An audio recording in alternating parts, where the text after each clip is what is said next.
ससुराल और मायके की दर्द की कहानी। ससुराल में वह पहली सुबह मुझे आज भी याद है। कितनी घबराकर मैं उठी थी, ये सोचती हुई कि कहीं देर ना हो जाए। सब ना जाने मेरे बारे में क्या सोचेंगे। केवल एक रात ही तो नए घर में कटी थी और इतना सब कुछ बदल गया, जैसे आसमान में उड़ती चिड़िया को किसी ने मोती के लालच देकर पिंजरे में कैद कर लिया हो। शुरू के कुछ दिन तो यूं ही गुजर गए। एक दिन हम बाहर घूमने गए। जब हम वापस आए तो सासू माँ की आंखों में खुशी तो दिखी रही थी, लेकिन केवल अपने बेटे के लिए ही। मैंने सोचा कि शायद नया नया रिश्ता है, एक दूसरे को समझने में कुछ वक्त लगेगा, लेकिन समय ने जल्द ही एहसास कराया कि मैं यहाँ बहू हूँ, इसीलिए मैं जैसे चाहूँ वैसे नहीं कर पाऊँगी।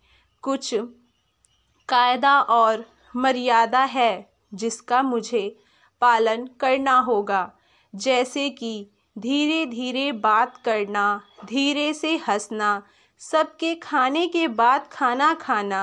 ये सब आदतें मुझे अपने आप आ गईं। माँ से भी बात कम होने लगी, जिसकी वजह से मुझे पियर की याद आने लगी। ससुराल में पूछने पर कहा गया कि अभी नहीं, कुछ दिन के बाद जाना।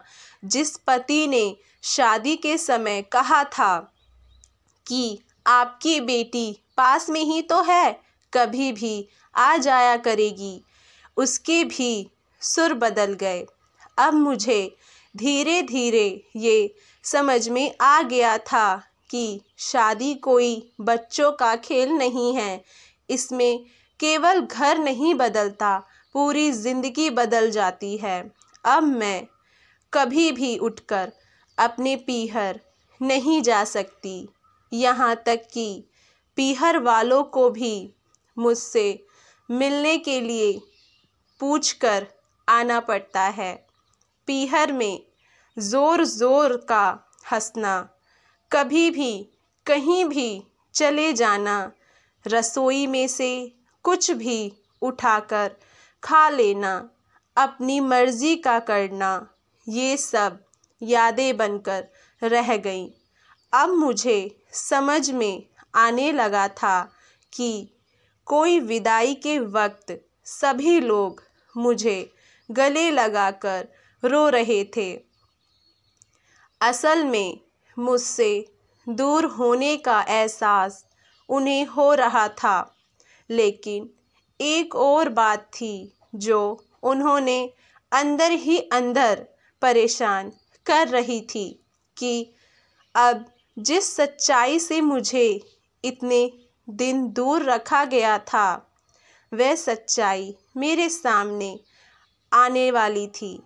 पापा का ये झूठ कि मैं उनकी बेटी नहीं, बेटा हूँ, अब और दिन नहीं छुपा पाएंगे। जो कि उनकी सबसे बड़ी चिंता थी कि अब उनका बेटा, जिसको कभी भी बेटी होने का एहसास नहीं कराया था, जीवन के इतने बड़े सच से सामना करने जा रही थी। वहीं माँ को भी चिंता सता रही थी कि उनकी बेटी कभी तक कोई एक काम नहीं किया करती थी, अब वे पूरे परिवार की जिम्मेदारियां कैसे उठाएगी। सभी लोग मेरे इस विदाई पर पराए होने का दर्द जान रहे थे, सिवाय मेरे। इसीलिए वे सभी लोग रो रहे थे। आज मुझे समझ आ गया कि उनका रोना गलत नहीं था।